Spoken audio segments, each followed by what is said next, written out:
Friend সকলোকে মোৰ চেনেললৈ স্বাগতম জনালোঁ। আজি লৈ আহিছোঁ এটা সৰু ব্লগ। আশা কৰোঁ সকলোৱে ব্লগটো চাই ভাল পাব আৰু দিনৰ কিবা কিবি কৰিম সেইখিনি আপোনালোকক দেখুৱাম বুলি ভাবিছোঁ। এতিয়া প্ৰথমতে মই কৰিব ওলাইছোঁ ঘৰৰ কাম। ঘৰটো অকণমান চাফা কৰি লওঁ আৰু মোনাক মই তাৰ গাড়ীখনত বহাই কিনেহে কামখিনি কৰিম। আপোনালোকে ব্লগটো উপভোগ কৰক।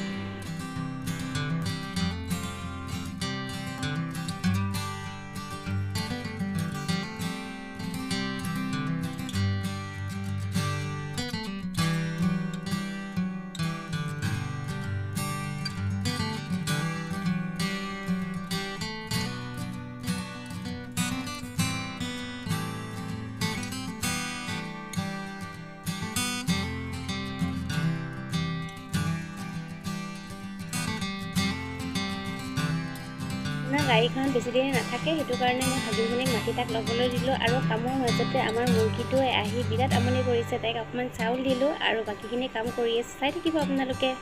এতিয়া পাকঘৰত আহিলোঁ কিবা এটা মোনাৰ কাৰণে বনাওঁ বুলি আৰু মই দুধদানিৰ বটলটো বইল কৰি লৈছোঁ। এতিয়া মই তাৰ কাৰণে কিবা এটা বনাই লওঁ।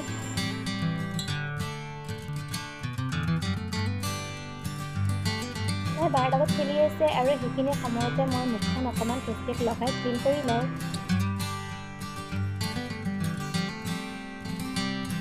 দুপৰীয়া আৰু মই আহিলোঁ পাকঘৰত কিবা এটা বনাওঁ বুলি ভাতৰ লগত খাবলৈ। বেঙেনাৰে বনাম, কি বনাওঁ চাই থাকক আপোনালোকে।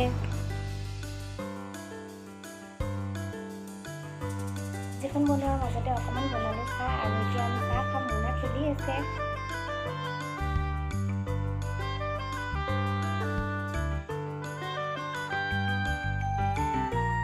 মই আহিলোঁ পাকঘৰত, চব্জিখন বনাই লওঁ।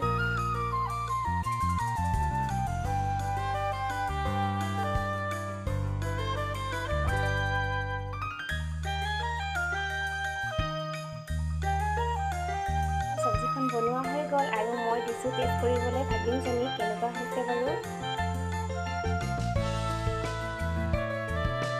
খাওঁ ফ্ৰেণ্ড ভাত দুপৰীয়াৰ আৰু ইয়াৰ লগতে মই ভিডিঅ'টো ইয়াত সমাপ্ত কৰিলোঁ। আশা কৰোঁ ভিডিঅ'টো চাই ভাল পাইছে। ভিডিঅ'টো চোৱাৰ বাবে ধন্যবাদ।